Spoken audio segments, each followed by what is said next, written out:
Y buenas tardes. Me estoy dando cuenta que estoy un poco resfriado. También. Algo esto la voz, estamos hablando. Bueno, soy Felipe. Primero, muchas gracias a Clara, a Nuria, a Pablo por haberme invitado. Efectivamente, como decía Clara, actualmente soy investigador postdoctoral de la UB, pero con la estancia formativa en Ginés, así que voy a ir saltando de Barcelona a Madrid. Ha sido último tiempo bastante nómade, pero bueno. Quería hoy día hablarles, poner algunos temas, cosas que vengo dando vuelta, y por título puse un título un poco horroroso: Escuela y trabajo en la sociedad del aprendizaje, el principio de adaptación como no imperativo político. Y hace un tiempo que me ha interesado, un tiempo largo, la relación entre, no sé si la filosofía en general, pero sí el pensamiento ético con la educación. Trabajé en Chile durante más de 10 años, dando clases, pero también en el ámbito de la gestión y de dirección en un instituto profesional, que en Chile, aquí no existe realmente, en Chile están las universidades, que son las universidades. Después los institutos profesionales que dan carreras profesionales de 4 años, y después están los centros de formación técnica que dan carreras técnicas de 2 años. Aquí existe como el de los 2 años y después Y yo trabajé por una escuela profesional, es decir, carreras de 4 años sin grado académico, pero anclado en el sector creativo, del sector artístico, o sea, arte y más tecnología, cine, foto, comunicación audiovisual, diseño gráfico, animación digital, teatro, etc. Entonces siempre fue una institución, sigue siéndolo, tiene 5.000 estudiantes hoy en día, bastante bicho raro, porque en general cuando se consiguió este modelo, que fue a principios del año 80 en dictadura, era que estas instituciones estuvieran muy vinculadas al sector productivo. O sea, que soy la universidad es donde se genera la élite, esto las masas de trabajadores y los otros FT. Entonces, pero ocurrían dos fenómenos en esa instancia. Primero, que por ser los bichos raros y por las carreras y las conversaciones, los profesores, los estudiantes que iban a ese centro, de alguna manera uno no estaba ni en las instituciones de profesionales duras, en el sentido de carrera vinculada al agro, qué sé yo, pero tampoco en las conversaciones que están en el ámbito de lo universitario. Y teníamos, por lo tanto, varias conversaciones con la gente con la que trabajaba respecto a qué eran los procesos formativos, cómo se vinculaban con el arte, o sea, qué era lo propiamente educativo. Porque también nos dábamos cuenta que si bien las universidades supone que tenían estos grandes estandartes en su escudo, también estaban de alguna manera, por la fuerza, la inercia, por la subsunción real, abocados a procesos de profesionalización radicales. En Chile también me imagino que se debe favorecer, porque si bien hay universidades públicas, la dictadura, la Universidad de Chile, por ejemplo, donde fui que estudié, se desmanteló de manera bastante radical, y también desde el año 81 florecieron muchísimas universidades privadas. Entonces, no solo se profesionalizó el currículo, por así decirlo, sino que también con una gestión muy vinculada a la empresa.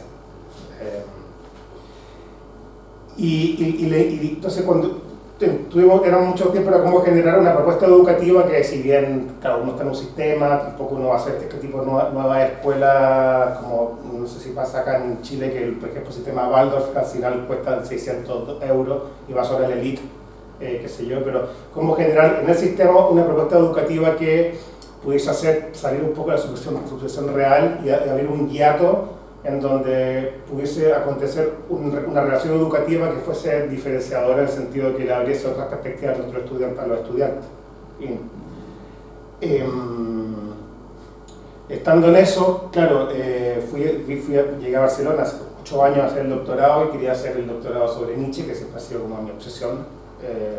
Y mi profe me dijo, el directivo me dijo, otra tesis sobre Nietzsche que lata, ¿por qué no hace un tema de época que se vincule con alguna cosa, con algún malestar que te conecte con tu vida profesional e intelectual del último tiempo? Y dije, bueno, entonces finalmente lo que quise desarrollar en esa tesis era dándome cuenta que, por ejemplo,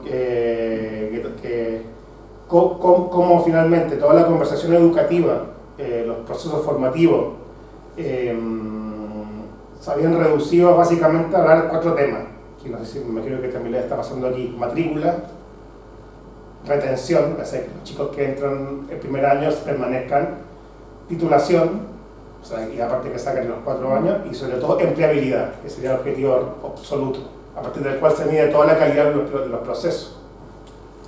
Y basando en esa gestión del rendimiento, como finalmente sería una incorporación de las lógicas del rendimiento al interior del currículo o de los procesos formativos, que prácticamente los profesores pasan a ser medios acompañantes de los procesos de aprendizaje. El rol de la enseñanza, prácticamente que los profesores casi sentían vergüenza por decir enseño, porque independencia de los estudiantes, las aulas son entornos de aprendizaje, mente comprando nuevas tecnologías, iPads y cosas así, y de alguna manera el meollo de la cuestión de la educación parecía ser que se había fumado de la conversación probablemente educativa. Y por ahí también leí no sé qué tiempo, no sé si se acuerdan, es una frase que aparece, pero que cita el Conde York, donde dice que la pedagogía es la praxis de la filosofía. Dice Heidegger en ese texto, ¿no? Confieso que me sigue gustando mucho Heidegger. Pero ya casi no se nota.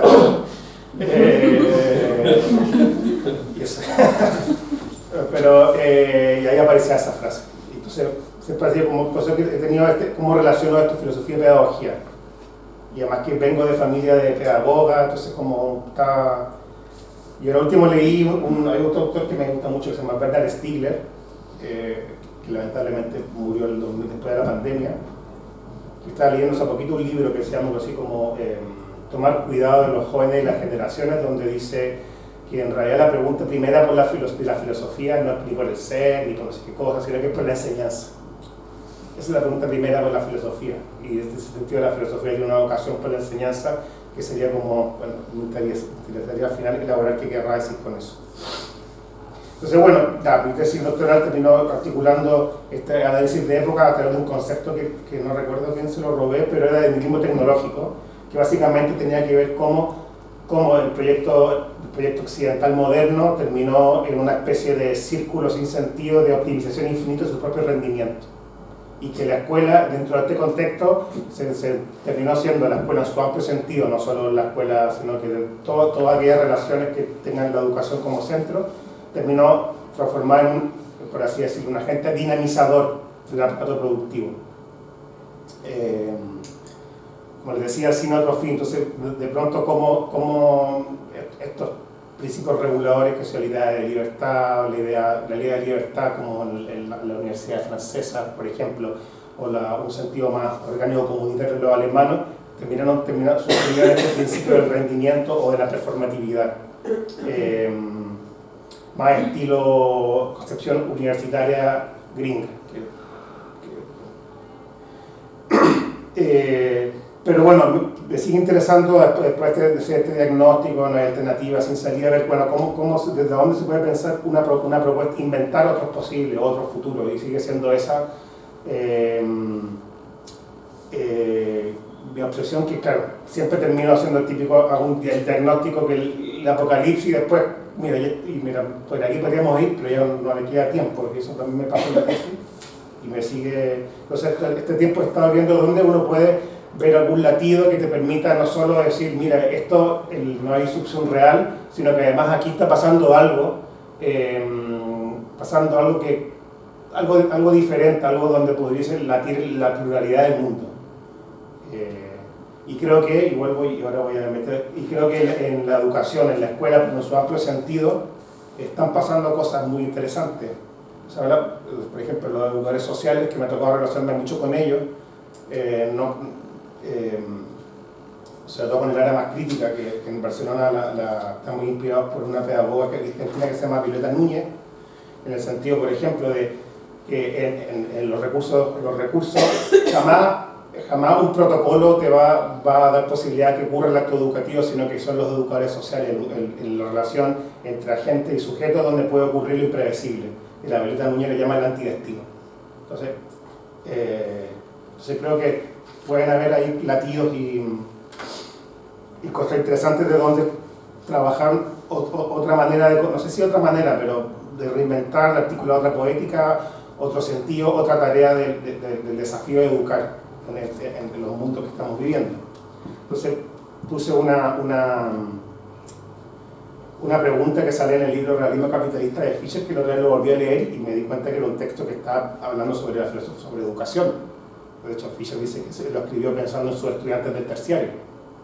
Y cuando lo había leído por primera vez no me daba cuenta de eso. Y ahí dice, ¿cómo ir más allá de la cultura del conformismo moribundo y monótono que resulta del rechazo al desafío de educar?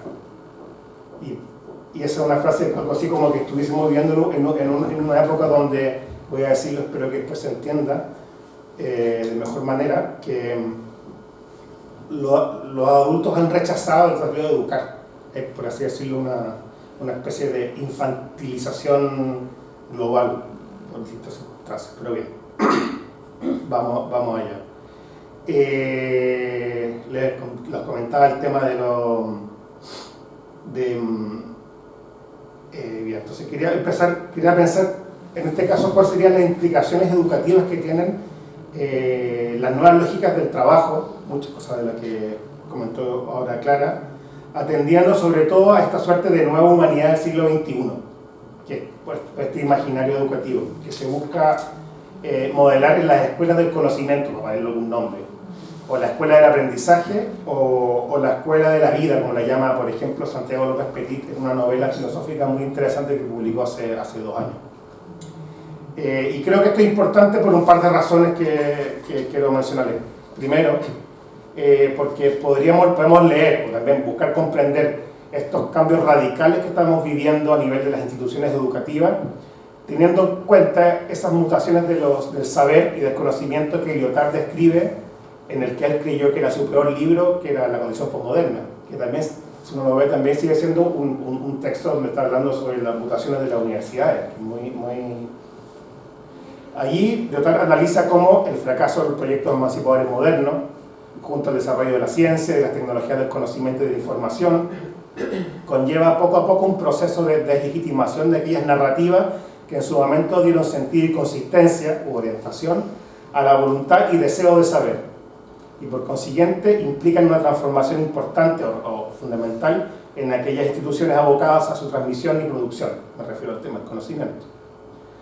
Esta mutación implica, por un lado, la caída en desgracia de aquellas grandes palabras que aún perduran en algunos escudos de universidades o escuelas, a partir de las que el saber se entendía y vivía como un camino del espíritu hacia la autonomía, la civilización, la verdad, la libertad o la justicia, con la que esas grandotas palabras, grandes valores.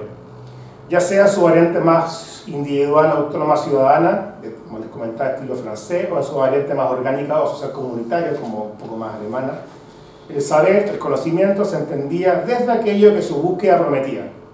O sea, sin ir más lejos, incluso simplificando quizás mucho las cosas, podríamos ver que el modelo fordista se sostenía, bueno, muchas cosas, pero por un lado en el trabajo, los vínculos que generaba, en la identidad que provocaba, en los lazos, en la durabilidad, etc., pero también en la educación, pilares en los que se veía una suerte de esperanza, o al menos optimismo, o al menos no pesimismo, en el progreso de la vida individual, familiar y social. O sea, que las cosas no iban a ir tan mal, iban un poco a ser mejor. Con la desarticulación de dichas instancias de legitimación, de los diversos saberes, sea por los mismos desarrollos epistemológicos de la ciencia, sea por la constatación cada vez más fehaciente que aquello prometido del deseo de verdad no venía aparejado con un progreso moral de la humanidad, como por ejemplo aparece ahora en la última novela, una de Labatut, Maniac, que se llama, que se la recomiendo. Sea por la revolución cibernética, la cuestión es que los diversos saberes pasen a ser considerados valiosos no porque sean más verdaderos ni más justos, sino por su capacidad, como les comentaba, de optimizar la sociedad que se comprenda ahora no desde el antagonismo dialéctico, lucha de clases, sino que como un todo orgánico, articulada por... Yo siempre les hablaba del sistema nervioso de la cibernética, pero me gustó más una red metabólica. O sea, este principio performativo o de optimización, lo que ya Heidegger, el lector de Junger, ponía en el centro de la época de la técnica, con esta idea de la movilización total, en la que todas las dimensiones de la existencia se ponían a trabajar. Sin embargo, estas transformaciones en el campo de la tecnología, de la ciencia, la digitalización, de la automatización de lo que se llama sociedad del conocimiento, no se da solo como una gran tendencia, por así decirlo, natural, que es, nuevamente, si uno lee a Heidegger, es como sería como el destino occidental, que por ahí no sé si se acuerdan que decía que vinculaba a Aristóteles con alguien que apretaba el motor de una moto, o sea que está todo. No es la consecuencia absolutamente necesaria de la automatización o del desarrollo tecnológico, tampoco es el efecto necesario de una mayor complejización en la división mundial del trabajo. Estas son tendencias innegables, eso así, pero también responden a ciertas decisiones políticas o decisiones en las que estas mutaciones se orientan de un modo u otro. Esto es relevante porque, a diferencia de lo que se podría creer, justamente el neoliberalismo consiste no en un dejar ser, sino quizás en un sistema de control y programación totalmente inédito en la historia. Una programación que no es que no quiera, por ejemplo, más Estado, sino que quiere un Estado diferente. No abocado, por ejemplo, al vínculo de lo público, sino asegurar las transformaciones necesarias para ajustar a la especie humana a los requerimientos permanentemente nuevos del sistema tecnoeconómico global. Disolver todo vínculo más o menos estable, o sea, lo social, para el libre circular del capital parece ser una subprioridad. Pero también, y aquí algo relevante para el tema que traigo acá, es relevante para la educación formar y adaptar los cuerpos y sobre todo la energía libidinal de los sujetos para que se integren de modo eficiente y óptimo, o se sincronicen, a los ritmos cada vez más acelerados de una sociedad que ha terminado por confundir o disolver la diferencia entre vida y mercado. Por tanto, devolverle a la situación económica, cultural y social su condición de contingencia implica varias cosas. Por un lado, ver que esta sociedad comprendida como un todo orgánico en expansión está tensionada por luchas, por tensiones, por hiatos, en los que persiste y se reescriben esos futuros perdidos, pero aún latentes, los que en la ficha, por ejemplo, que son marginados, reprimidos o eliminados en las luchas políticas que han producido el mundo global contemporáneo.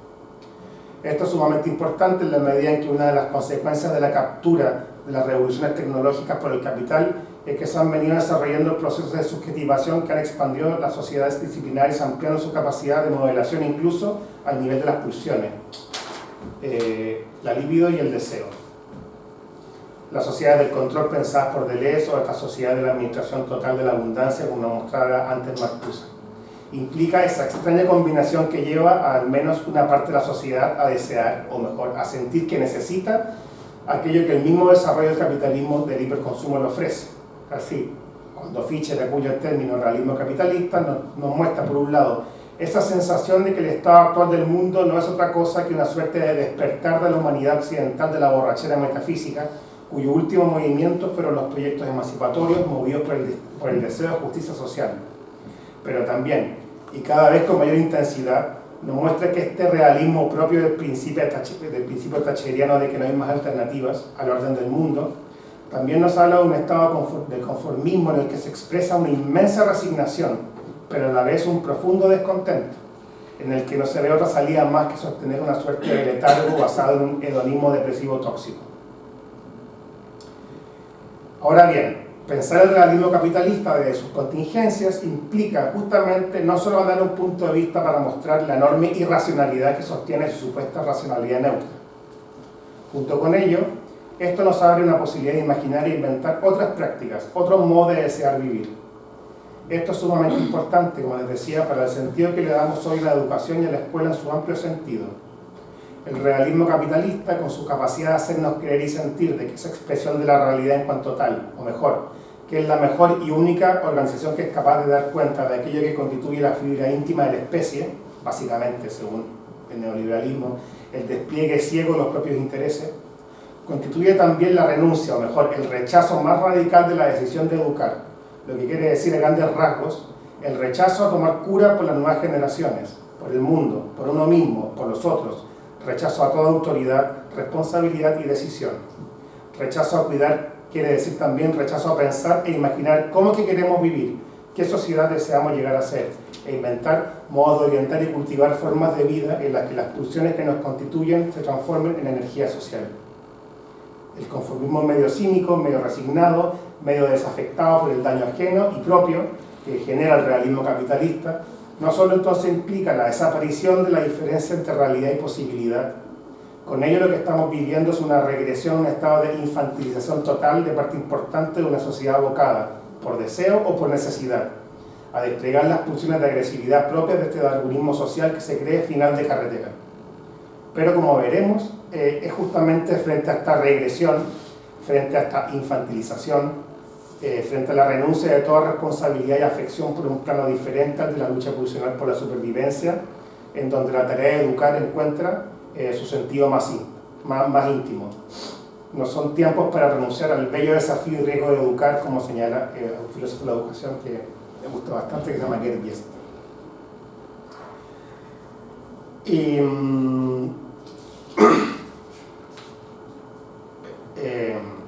Imagino que en parte en este seminario, pero también por el proyecto, ya se han detenido bastante a analizar las nuevas formas del trabajo y el daño social que están generando, la precarización, esta exigencia desmesurada, la gestión orientada a los rendimientos, el individualismo y toda la parafernalia que alimenta una suerte de capitalismo cool, con pies de barro y sufrimiento. Básicamente, en lo que se entreteje este mito del advenimiento de la nueva humanidad propia del siglo XXI. A riesgo de repetirme, quería ver algunos de sus elementos muy a grandes rasgos.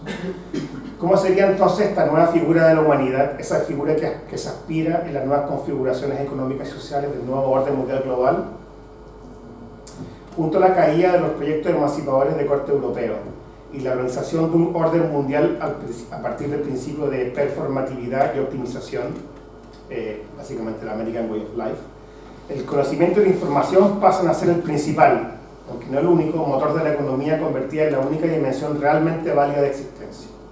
En este sentido, y prolongando y agudizando la centralidad, por ejemplo, que en Juker tiene la figura del trabajador, el nuevo humano del siglo XXI debe estar siempre conectado, ser autónomo y capaz de tomar sus propias decisiones, amante de los riesgos y las aventuras, con un tercer ojo que le permita distinguir en la espesura del amenazante las nuevas oportunidades de ampliar sus beneficios e intereses.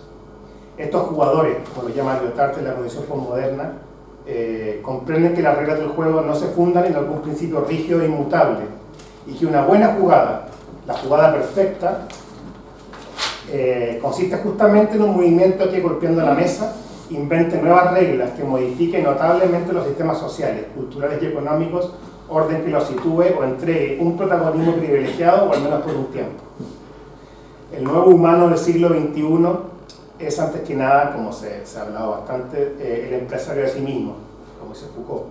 Desprecia todo lo que tenga que ver con el gris y aburrido trabajo de funcionario, y cree haber descubierto que todos aquellos que anhelaban trabajar en el Estado en realidad no tienen otra preocupación más que cultivar su pereza y cobardía.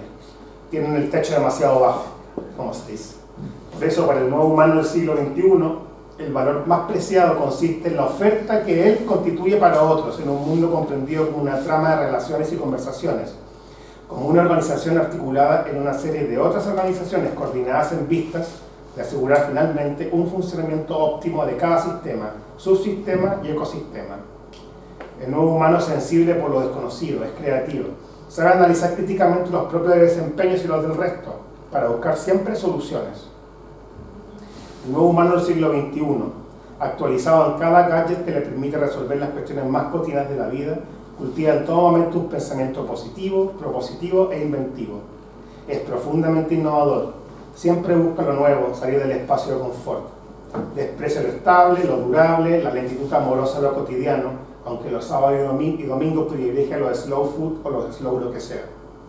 Sabe que aquello que le va a permitir ir superando la carrera de obstáculos en la que se ha transformado la vida como trabajo permanente es saber construirse como una marca, es decir, como un producto de sí mismo en tanto símbolo para otros, en tanto embajador de ideas, proyectos, deseos emanados de otras love marks como él.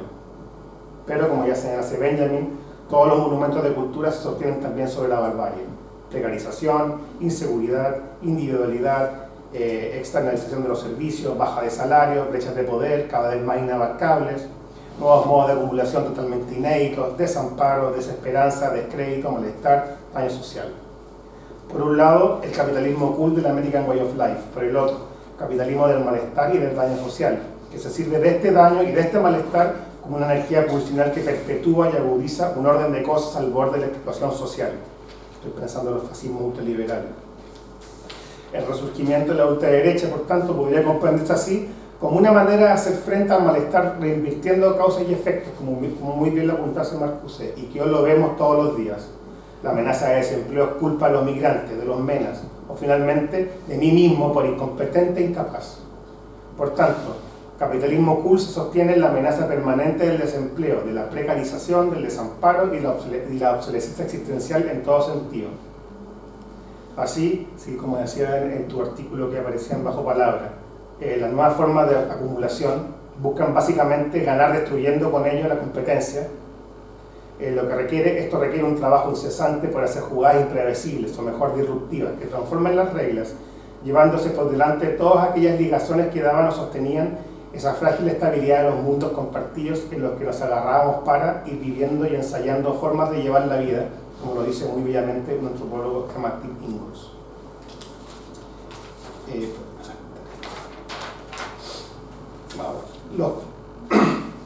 Estos cambios implican una transformación en la concepción antropológica del siglo XXI, al menos en varios respectos. Quería leerles básicamente una pequeña respuesta que hizo en una entrevista a Antonio Bandera.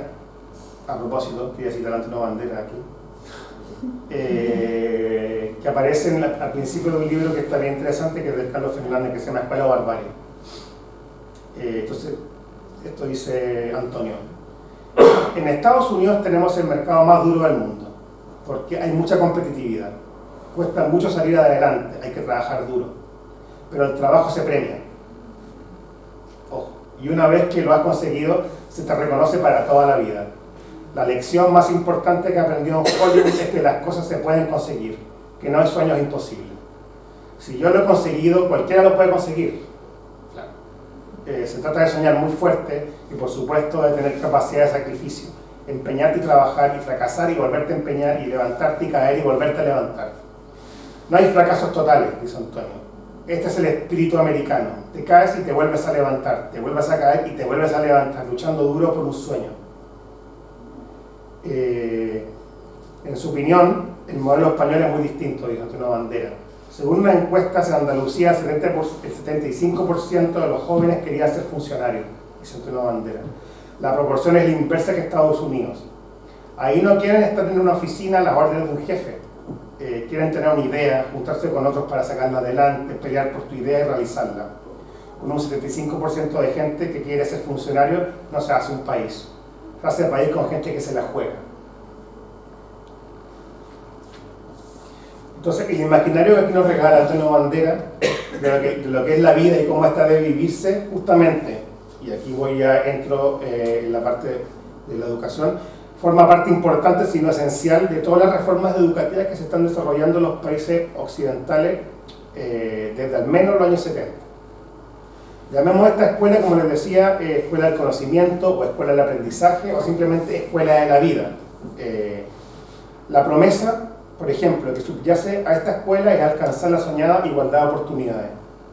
Esta es movida por la idea de que si los jóvenes adquieren de igual manera elementos o recursos culturales, podrán participar del juego de la vida, también en igualdad de condiciones, es decir, comienzan de igual manera, luego es cosa de cada cual, de su oportunismo, de su proactividad o talento innato para llegar lo más lejos posible en esta carrera de obstáculos. La educación en la escuela nos debe permitir a algunos más que a otros adquirir, al menos en potencia, la capacidad de transformarnos en gente que se la juega.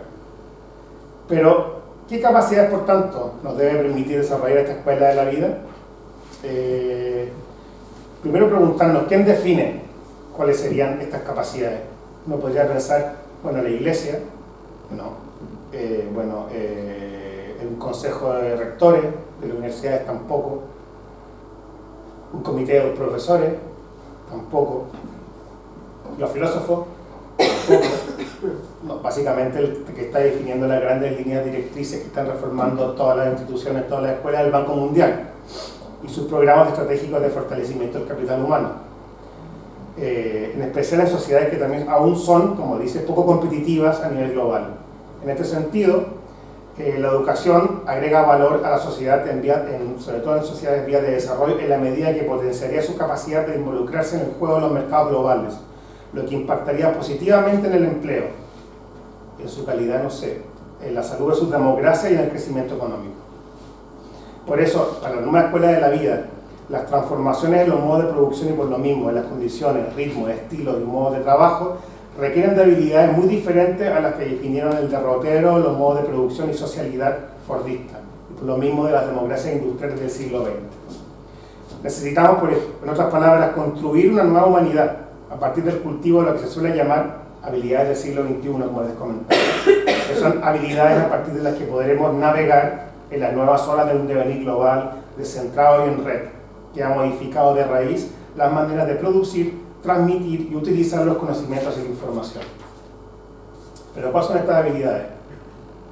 ¿Qué competencias se necesitan?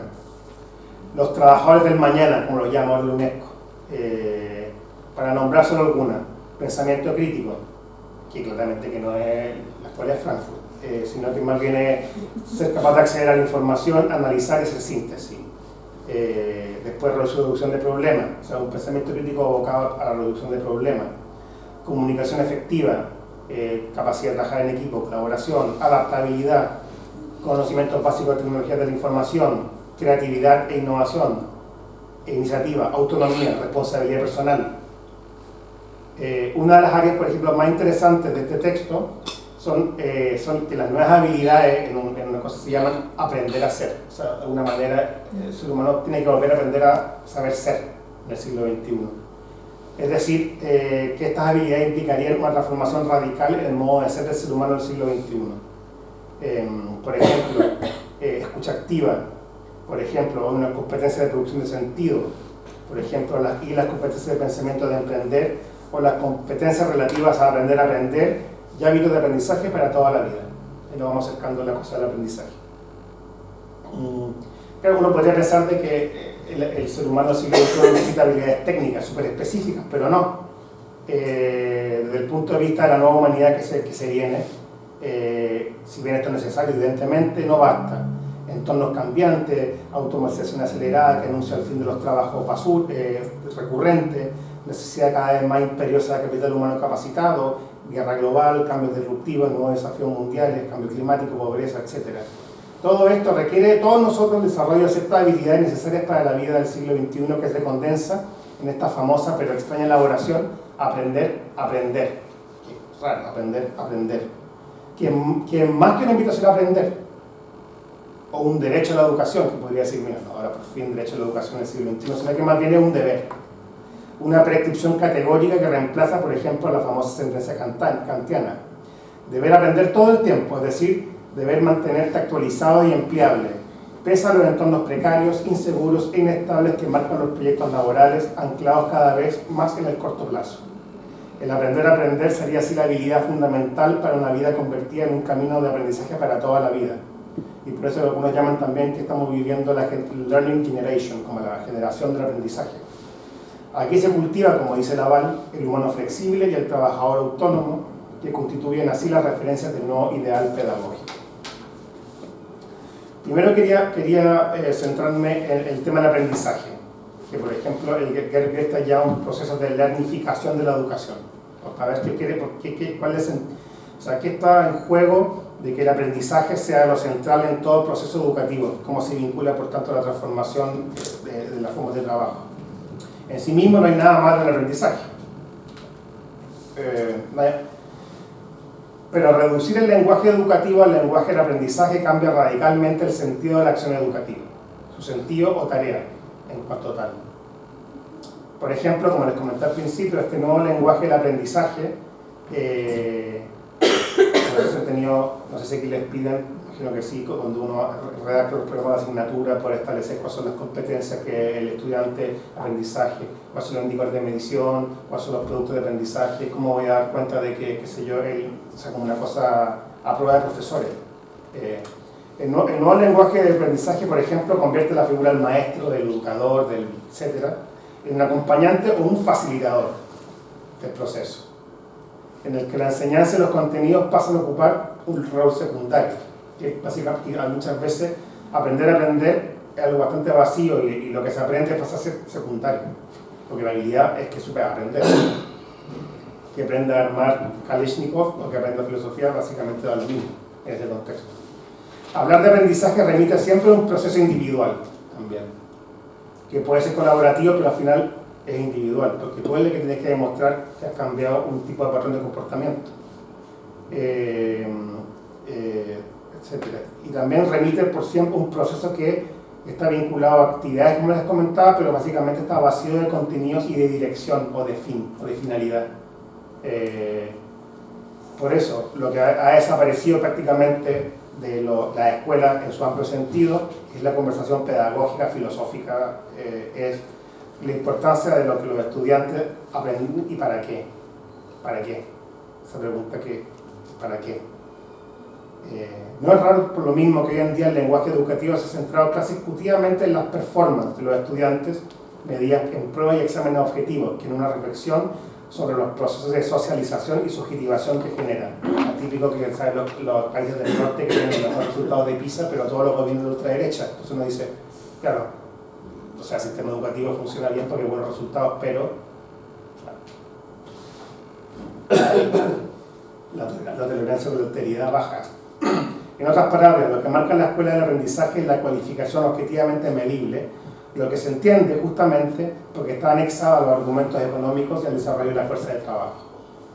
Pero también hay otro elemento que debemos tener en cuenta a la hora de hablar del aprender y de la centralidad que adquiere en las revoluciones educativas de hoy en día. Aquí se me nota un poquito la hoja, disculpa.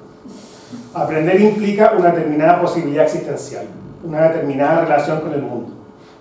El constructivismo, por ejemplo, si bien ha cumplido un rol importante en toda la normatividad que ha aplicado históricamente la escuela, sin embargo, de manera radical implica una teoría del aprendizaje que parte de la idea de que vamos voy a decirlo bastante en fácil, coloreando el mundo y dándole sentido a partir de los elementos que vamos aprendiendo, desplegando nuestra libertad creativa espontánea. Para decirlo con una imagen, el aprendizaje sería una relación con el mundo en el que supuestamente se daría un proceso de proyección del sujeto en sus jugones y tramas. Es de alguna manera una relación con el mundo donde prima la captura, la adquisición y el uso. Esto nos lleva, por tanto, a un segundo asunto,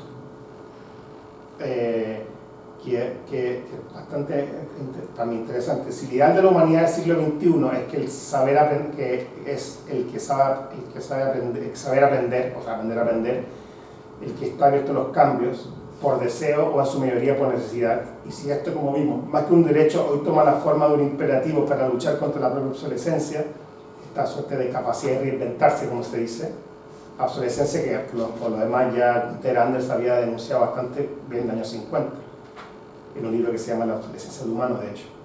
Esto implica que hay una idea antropológica subyacente hasta el capitalismo cool, sin la cual ni las reformas revolucionarias desarrolladas a partir de los 80 en Occidente, ni esto que aquí he llamado sociedad del aprendizaje o sociedad del rendimiento, no tendrían ningún sentido. Porque no ven aquí la idea de que subyace a todo esto es una necesidad imperiosa de tener que adaptar, sincronizar y acoplar la vida humana a contextos de trabajo anclados en revoluciones disruptivas permanentes. Es decir, que la famosa empleabilidad como factor de medida de la calidad, otra palabra mágica, los procesos educativos, se mide en función de la capacidad de adaptación que tiene cada sujeto en tanto potencial empleado para adaptarse o para sincronizarse, con una sonrisa en la boca, a los requerimientos siempre renovados de las nuevas industrias llamadas postfordistas.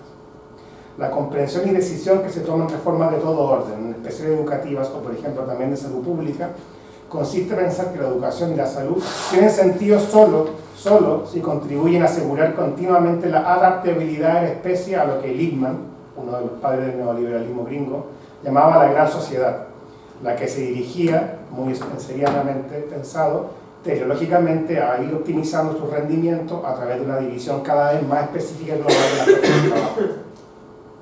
Entonces, en ese sentido, hay una suerte de idea antropológica que el ser humano del siglo XXI está desajustado de los requerimientos del entorno y que la educación, por tanto, es un trabajo sistemático de hacer una reprogramación total, corporal, pero sobre todo psíquica. El ser humano entonces ya llega tarde a los requerimientos y necesidades de los sistemas económicos, sociales, tecnológicos.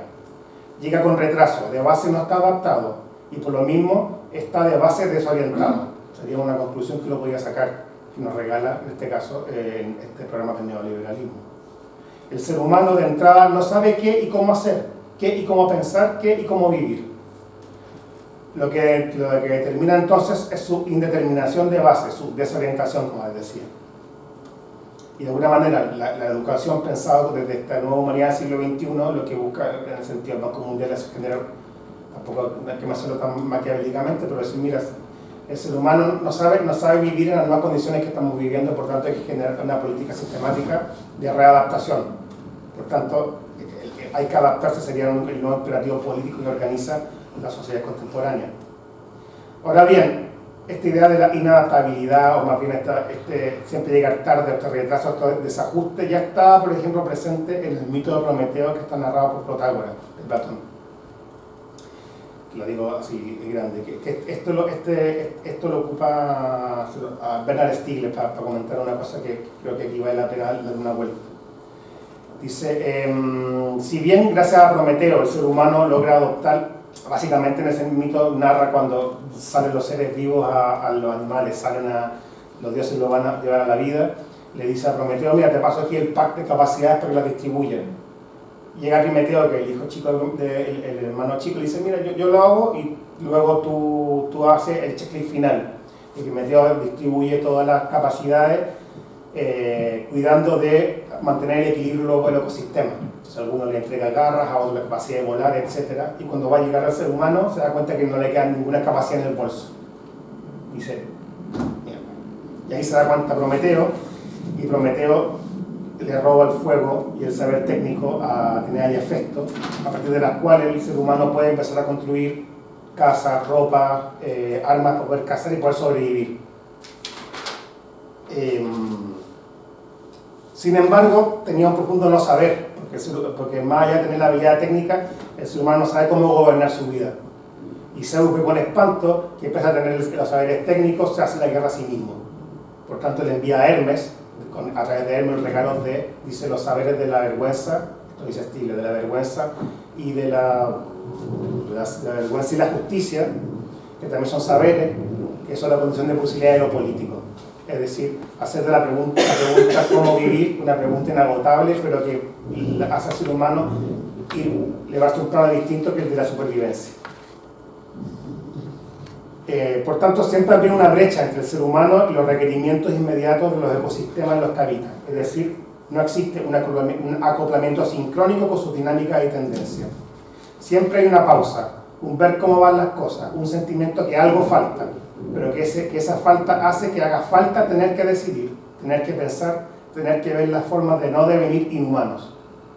La escuela se podría entender, por tanto, y acá ya no la escuela del conocimiento, la escuela se podría entender como esta práctica histórica que ha transmitido de mejor o peor manera ciertos elementos que han creído importantes para que los recién llegados puedan entrar a sus vidas en estos entornos de modo autónomo. También podemos leer la filosofía y la educación como un enfrentamiento frente a estas fuerzas de... no sé si la palabra es... Esto no es adultocéntrico, pero bueno, fuerzas de infantilización que están presentes siempre en la vida humana, justamente por su indeterminación, es decir, porque de base no sabemos qué y cómo hacer, es decir, cómo vivir. Pero no sería la lucha de Platón contra la sofística, o de Kant contra esta hegemonía de los poderes externos, justamente la lucha educativa como tal. La escuela, o al menos de modo tradicional, ha querido de alguna manera mantener esa brecha, ese desajuste, ese retraso. Evidentemente no se puede obviar que también esta brecha ha sido habitada por una élite que, distante de las necesidades inmediatas, ha tenido la posibilidad de dar cuenta del mundo de otros modos que los requerimientos de la supervivencia. Sin embargo, este hecho no quita que los avances y las conquistas de los movimientos sociales en pos de una educación pública gratuita fuesen ampliando esta posibilidad existencial a una mayor parte de la población. Acabo terminando.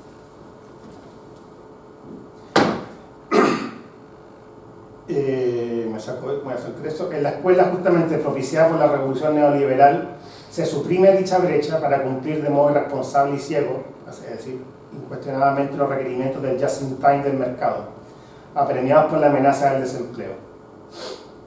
que la educación se piense exclusivamente desde las posibilidades de empleabilidad signo de ello.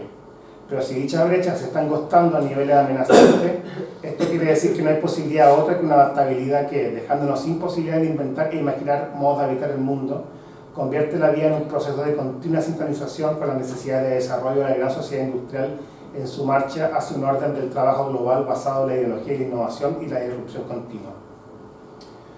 Nietzsche, y con esto termino en su texto que es sobre el futuro de nuestras instituciones educativas del año 72, fue enfático en señalar el peligro inherente tanto a vincular de modo directo la educación a las necesidades de la sociedad industrial, como a partir de la base que los estudiantes o los jóvenes, o lo que sea, solo deben desarrollar libremente su espontánea creatividad en el mundo. Dicho muy a grosso modo, y siguiendo en ello la lectura que hace de este texto Barbara Stiegler, que es la hija de Bernard Stiegler, los dos se llaman BS. La escuela justamente es una institución cuyo propósito es formar a los individuos para que puedan dar forma a los ritmos caóticos del entorno, cada vez más desbocados. Para ello, nos dice, los sujetos primero deben aprender a obedecer, muy de Nietzsche eso, es decir, pero no sino a prestar atención justamente a elementos del mundo que exceden y no les pertenecen y que pueden poner en crisis justamente el juego espontáneo de las pulsiones. Así y solo así, liberando a los individuos de su yo, como dice Mark Fisher en el último capítulo del realismo capitalista, y ganando una forma a partir de las referencias que tejen el mundo, esas referencias que tejen el mundo, por ejemplo, la diversidad de recursos culturales sobre los que late su consistencia, es que los individuos pueden ir no adaptando, sino que adoptando, que es un cambio sutil pero muy potente, y dando forma a su vez a aquello que los excede, desarrollando procesos de individuación psíquica a la vez que participando de la elaboración de sentidos compartidos, es decir, de un mundo común en continua elaboración. Gerd Biesta llama a este mismo gesto educativo ir más allá de la mirada ególica, que es la posibilidad misma de la responsabilidad. Aplazar la pulsión para dar espacio a la reflexión y el cuestionamiento desde una mirada común puede abrir justamente ese lugar que creo que es puramente educativo, que nace del deseo de no ser, de llegar a ser no inhumanos, como insiste una y otra vez Bernard Stiegler, en lo que estaría por tanto presente ese desafío que es siempre inacabado, que es propio de la educación. Gracias.